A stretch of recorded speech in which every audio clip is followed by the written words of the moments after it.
Hello friends, मैं doctor प्रिया अपने YouTube channel the homeopathic world पे आपका स्वागत करती हूँ। सो फ्रेंड, कैसे हैं आप सब? आई होप आप सब स्वस्थ और मस्त होंगे। जैसा कि आप जान रहे हैं फ्रेंड्स कि मेरा पिछला जो टॉपिक आया था वो भी ऑर्गेनल सब्जेक्ट से था, जो कि मियाज पे था। सो फ्रेंड्स, आज का भी मेरा यही टॉपिक है, ऑर्गेनल सब्जेक्ट से है, जो कि ऑब्स्टेकल्स टू क्योर है।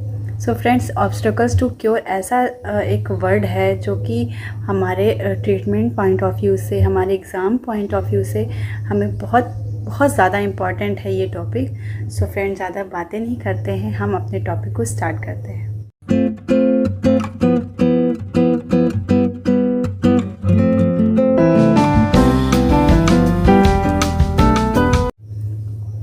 So friend, obstacles to cure क्या होता है, इसके नाम से ही आप समझ सकते हैं, इसकी मीनिंग से ही समझ सकते हैं कि ये है क्या चीज़।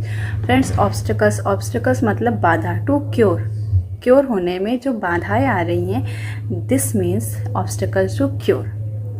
सो फ्रेंड्स, ऑब्स्टेकल्स टू क्योर का मतलब ये हो रही है, कई बार देखते हैं हम सूटेबल मेडिसिन देने के बाद भी हमारा पेशेंट ठीक नहीं हो रहा है। हमको यही चेक करना है कि उसके पीछे ऐसा क्या कॉज है, ऐसी क्या चीज़ें हैं जो हमारा पेशेंट क्योर नहीं हो रहा है। ये ऑब्स्टेकल्स टू क्योर होता है। So friends, obstacles to cure ये होता है, कई टाइप्स के भी होते हैं, जैसे कि आप एक्साइटिंग कॉज और मियास्मेटिक कॉज ले सकते हैं, और पैथोलॉजिकल कॉज हो सकता है, मेंटेनिंग कॉज हो सकता है। दोस्तों, जो मेंटेनिंग कॉज है इसी को हम एक्साइटिंग कॉज भी कहते हैं। सो ये है कॉजेज़ जो ऑब्स्टेकल्स टू क्योर होने का ये कॉज है। सो हम सबसे पहले एक्साइटिंग कॉज के बारे में जाते हैं। जैसे कि हम कई कंडीशन ऐसी होती है कि हम ये पेशेंट को कोई दवाई दे रहे हैं तो पेशेंट हमारा ठीक नहीं हो रहा है, लॉन्ग टाइम ट्रीटमेंट, अच्छी ट्रीटमेंट देने के बाद भी हमें अच्छा रिज़ल्ट नहीं मिल रहा है। सो फ्रेंड, हमें क्या करना होता है कि पेशेंट के बारे में इंफॉर्मेशन लेनी होती है, वो उसके रहने का तरीका, उसके हाइजीन का तरीका, वो क्या ले रहा है, उसके फूडिंग का तरीका, मतलब हमें ये सब चेकआउट करना होता है। क्योंकि अगर हम ये सब चेकआउट नहीं करेंगे तो हमें ऐसी चीज़ का पता नहीं चलेगा कि हम ऐसा क्या मिस कर रहे हैं या फिर ऐसा क्या नहीं पेशेंट से ले रहे हैं जो पेशेंट हमारा क्योर नहीं हो पा रहा है। विच मीन एक्साइटिंग कॉज, जैसे फॉर एग्जांपल अगर हम देखते हैं कि हमारे पास कोई डायरिया का पेशेंट आ रहा है, हमने उससे अच्छे से सिम्टम लिए, उसी अकॉर्डिंग हमने उसको सूटेबल मेडिसिन भी दी, but patient long time treatment लेने के बाद भी पेशेंट ठीक नहीं हो रहा है। सो हमें ये सोचने वाली बात है, हमें ये चेकआउट करना है कि पेशेंट अगर ठीक नहीं हो रहा है तो उसके पीछे क्या बाधा है, क्या ऑब्स्टेकल्स हैं, क्या कॉजेज़ हैं जो पेशेंट ठीक नहीं हो रहा है, हमें ये जानना है। तो हमने चेक किया उसके हाइजीन के बारे में, उसके रहने सहने के तरीके के बारे में, उसकी फूडिंग के बारे में, तो हमें ये पता चला कि पेशेंट ऐसी चीज़ ले रहा था जो उसको नहीं लेना चाहिए था एज अ डायरिया की कंडीशन में। सो इसी वजह से वो पेशेंट ठीक नहीं हो रहा था। सो हमने क्या किया, उसके जो फूडिंग का था टाइम, उसकी फूडिंग का तरीका चेंज किया, उसको क्या खाना है, उसकी हाइजीन को मेंटेन किया और सूटेबल मेडिसिन भी दी, तो पेशेंट अपने आप क्योर की तरफ जाने लगा। सो ये था एक्साइटिंग कॉज और मेंटेनिंग कॉज, जो ये भी एक ऑब्स्टेकल क्रिएट कर सकते हैं हमारे क्योर होने में, हमारे डिजीज़ को क्योर होने में। क्योंकि जब तक हम ये नहीं जानेंगे कि हम ऐसा क्या चीज़ मिस कर रहे हैं, जब तक हम कोई ट्रीटमेंट या फिर कोई पेशेंट को क्योर नहीं कर सकते हैं। सो फ्रेंड, ये तो था एक्साइटिंग कॉज।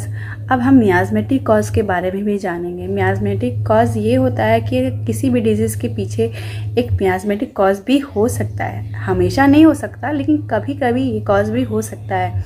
सो इस कंडीशन में हमें पेशेंट को एंटी इन्फ्लामेटरी या फिर एंटी मियास्मेटिक ड्रग देना होता है, जिससे पेशेंट हमारा क्योर हो जाता है। क्योंकि ये भी बाधा क्रिएट कर सकते हैं, ये भी एक ऑब्स्टेकल क्रिएट कर सकते हैं हमारे पेशेंट को ठीक होने में।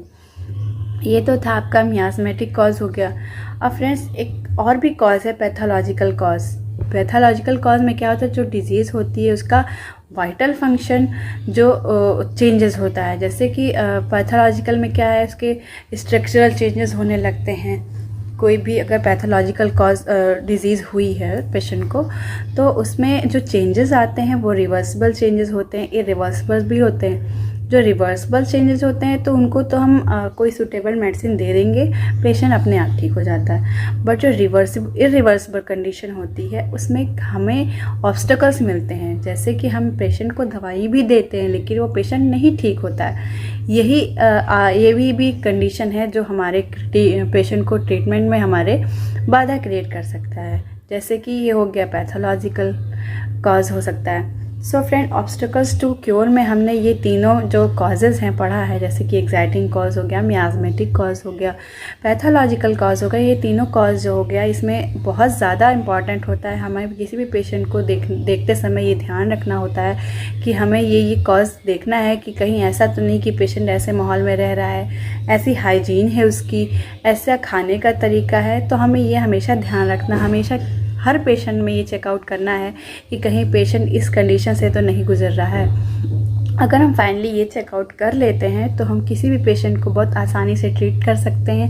हमारा पेशेंट अच्छी से अच्छी मेडिसिन लेके अपने आप क्योर हो जाएगा। So this is all about friends obstacles to cure. अगर ये टॉपिक आपको हमारा पसंद आया होगा तो हमारे चैनल को लाइक करें, सब्सक्राइब करें एंड ज़्यादा से ज़्यादा शेयर करें। Thank you friends.